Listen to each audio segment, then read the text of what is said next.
Hello there, welcome to Sunni Fung channel. My name is Andy, and yeah, this is my first video on YouTube on this channel.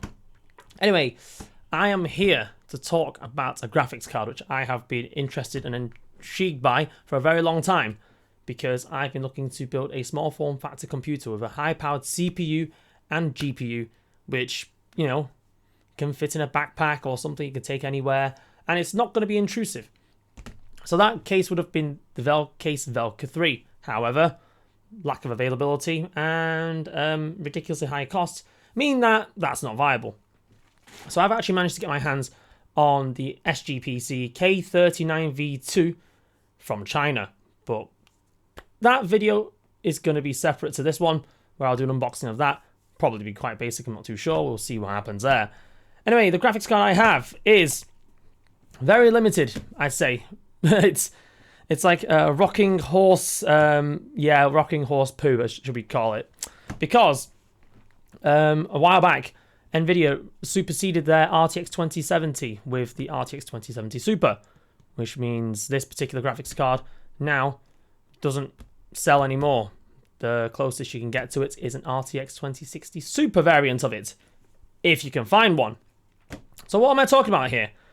I'm talking about this graphics card here. This is the MSI GeForce RTX 2070 Aero ITX from MSI. I had to purchase this from China via a TaoBao agent, in this case Engtaobao. I can leave a link in that in the description. Not sponsored, by the way. And yeah, bought it through TaoBao, so from China. So what do we get with this? So this is a box. You know, there's not much in the front. You flip it to the back. You've got something about the custom fan. You've got information about the backplate, and then there's MSI afterburner. I'm already a user of that, so it's not really a problem in that case. But other than that, there's not much detail on there. So let's see what's inside instead. That might be a better way of seeing what we have. So, what do we get with this? First of all, a layer of foam. At least they're protecting the product. Second of all, we get an envelope with, an envelope, should we say, from MSI. Yeah, it's got MSI branding on it. It looks pretty cool, but probably doesn't really add much value. So once we open this envelope up, what do we get? Bearing in mind, this is from China. So first of all, there is a quick user guide. Anyone working with computers, anyone who's interested in computers, 9 times out of 10, they will not need this. I will not be using this, that's for sure. In this particular sheet, we have got, I don't know if it's going to autofocus or not, a sheet which talks about poisonous and harmful substances and the contents and the amounts that's on there. If you're interested in Chinese, or if you're Chinese and want to read it, feel free to read that. Third of all, we've got the MSI's product warranty card, repair card. Not going to be able to use that either, because I'm not in China.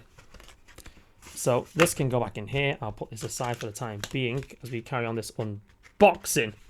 And quick overview, if I can get this damn thing closed.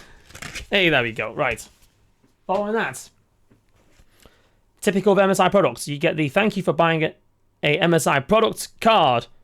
But this is all in simplified Chinese because, once again, card was purchased from China. Last but not least, the graphics card. It's a relatively standard box size for a graphics card, but lordy lord, this graphics card is tiny. Look at the size of the cutout compared to the box. They could have saved the planet more by making this box smaller. They didn't do it. MSI, next time you make an Aero ITX card, please just make it smaller. Save the planet. Anyway, going on to the main part. So you can probably see the anti-static bag is it's more than double the length of this graphics card. Probably just use the same one as every other graphics card I've got, because you know, making and buying things in bulk is cheaper. So what do we have here? Let me just get rid of these covers first because they are not going to be used for the most part. Right. So from the front, you have got the Aero ITX graphics card. It looks pretty nice and snazzy. It's relatively small, relatively light. So first thing that stands out is that it has got a single fan, and in this case, it is a 100mm fan, so 10 centimeters diameter. Bit bigger than the Gigabyte one, because the Gigabyte cards, I believe they've got either, I think it's an 80mm fan on those. This is bigger. In theory, it should cool better. I say in theory because I don't actually have one of those cards to test. At the bottom, you've got your PCIe 3.0 16X connector. And if you look on the bottom there, you can just about make out there are 3 heat pipes that come out from the heatsink area. I believe this card does have a copper base plate. I will find out later on in another video. At the top, you've got your 8-pin PCIe power connector. It's just one there. This does have a rated power consumption of 175 watts with a recommended PSU of 500 watts.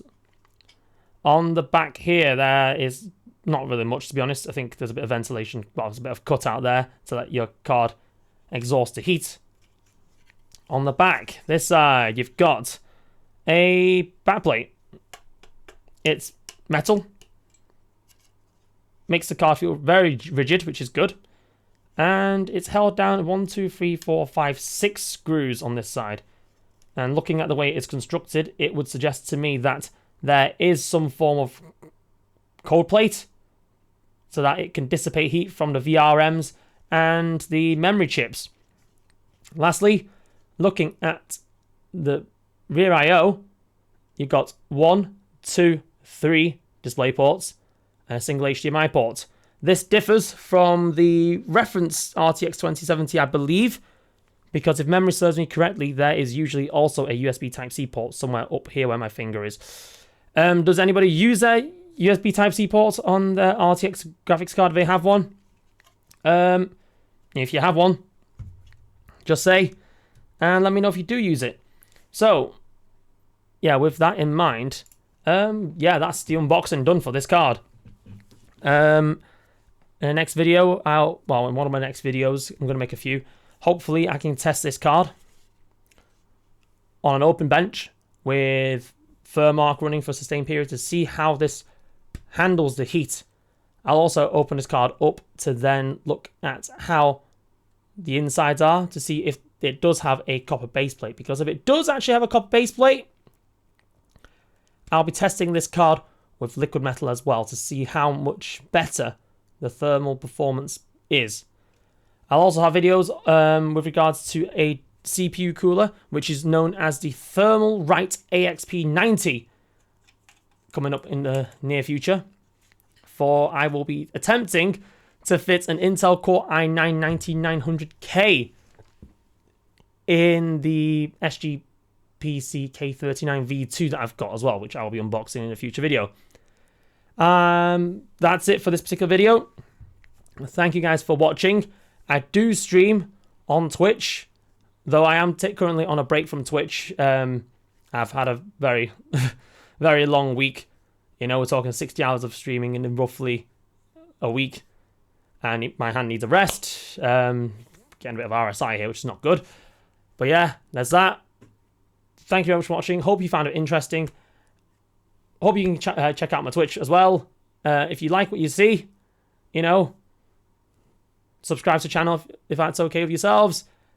Leave down in the comments what you think about this card and what other things you might think of any upcoming videos and your opinions on this graphics card based on what you've seen so far. But yeah, my name's Andy, also known as Sunni Fung. Thank you all for watching. But until the next video, see you later.